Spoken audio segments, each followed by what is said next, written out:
ஆண்டவராகிய இயேசு கிறிஸ்துவின் நாமத்தினாலே இந்த நாளிலும் கூட ஒரு வார்த்தையை தியானிக்கலாம். லூக்கா 15வது அதிகாரம் 31வது வசனம்.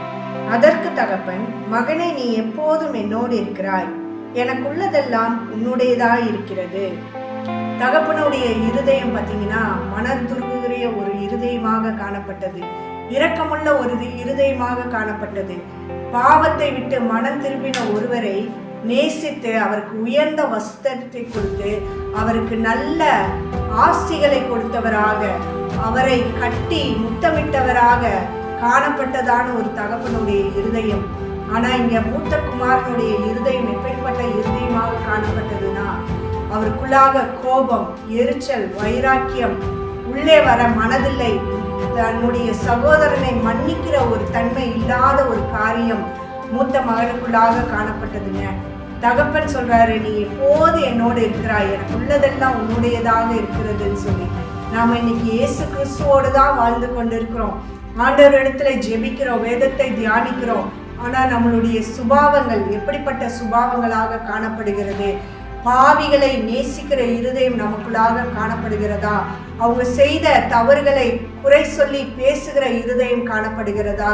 இன்னைக்கு கர்த்தர் நம்மோடு இடைப்படுகிற தேவனாக இருக்கிறார். இயேசு கிறிஸ்துவனுடைய இருதயம் நமக்குள்ளாக காணப்பட வேண்டும், மன்னிக்கிற இருதயம் காணப்பட வேண்டும். அவர்கள் எப்பேற்பட்ட தவறுகளை செய்தவர்களாக காணப்பட்டாலும் அவர்களை மன்னிக்கிற இருதயம் இயேசு கிறிஸ்துவுக்குள்ளாக உண்டானது.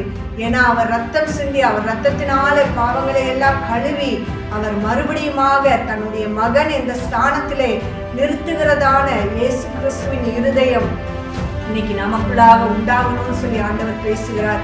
நமக்குள்ளாக யாரையும் மேலாத கசப்பு, கோபம், சகோதரனுக்குள்ளாக சிநேகம் இல்லாத தன்மை, சகோதரனோட அநேக நாட்கள் பகைகள், விரோதங்கள், வைராக்கியங்கள், இப்படிப்பட்ட காரியங்கள் இருக்குமே. ஆனால் இந்த நாளிலே சத்தத்தை கேட்டுக்கொண்டிருக்கிற ஒவ்வொருவரும் மனம் திரும்பும்படியாக கர்த்தர் பக்கமாக திரும்பி இயேசு கிறிஸ்துவின் இருதயத்தை தரித்தவர்களாக அவர்களை எல்லாம் மன்னிக்கும் போது பரலோக ராஜ்யத்தை நம்மளால சுதந்திரிக்க முடியும். இல்லை என்றால் ஆண்டவராகி இயேசு கிறிஸ்து பாவத்திலிருந்து மனம் திரும்புகிற ஒவ்வொருவரையும் மன்னிக்கிற தேவனாக இருக்கிறார். அந்த பாவிகளுடைய மேல இருக்கிற கசப்புகள், கோபங்கள் நமக்குள்ளாக காணப்படுமே. ஆனால் நாமும் பரலோக ராஜ்யத்தை இழக்கக்கூடிய ஒரு சூழ்நிலைகள் உண்டாகும். அதனால இந்த நாளிலே நாமும் இப்படிப்பட்ட காரியங்களை விட்டு விலகினவர்களாக அந்த தகப்பனாகிய இயேசு கிறிஸ்துவனுடைய இரக்க குணம், மனதுருகிற அந்த குணம் நமக்குள்ளாக உண்டாகணும்னு சொல்லி இந்த நாளிலே நாம ஜெபிக்கலாமா? கிருபையுள்ள தகப்பனே, உம்மை நன்றியோடு துதிக்கிறோம் ஆண்டவரே, ஸ்தோத்தரிக்கிறோம் ராஜா. அப்பா, நாங்கள் ஆண்டவரே கிறிஸ்தவர்களாக இருந்தோம், இயேசு கிறிஸ்துவாகிய உம்மை பின்பற்றுகிறவர்களாக இருந்தோம், உமக்குள்ளதெல்லாம் எங்களுடையதாக இருந்தோம் ஆண்டவரே. நாங்கள் அப்பா பாவிகளை நேசிக்காத ஒரு இருதயம், மனம் திரும்புகிறவர்களை குறை கூறுகிறதான ஒரு இருதயம் ஆண்டவரே எங்களுக்குள்ளாக காணப்படுகிறது ராஜா.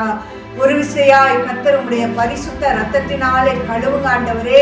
இந்த நாளிலே இந்த வார்த்தைக்கு நேராக எங்களை திருப்பினவர்களாக நாங்கள் மனம் திரும்பும்படியாக, அப்படிப்பட்டவர்களை எல்லாம் நீர் எப்படியாக மன்னித்தீரோ அந்த மன்னிக்கிற இருதயங்கள் இந்த நாளிலே எங்களுக்குள்ளாக உண்டாகட்டும் ஆண்டவரே. சகோதர சிநேகங்கள், சகோதர ஐக்கியங்கள் இயேசு கிறிஸ்துவின் நாமத்தினாலே எங்களுக்குள்ளாக பெருக வேண்டும்படியாய் நாங்கள் ஜெபிக்கிறோம் அப்பா. நீங்க ஜெபத்தை கேட்டு எங்களை வழி நடத்துங்க என்று இயேசு கிறிஸ்துவின் நாமத்தினாலே கொடுத்து ஜெபிக்கிறோம். ஜீவனுள்ள நல்ல தகப்பனே, God bless you. கர்த்தர் தாமே இந்த வார்த்தையின்படியாக நம்மை ஆசீர்வதித்து நடத்துவாராக.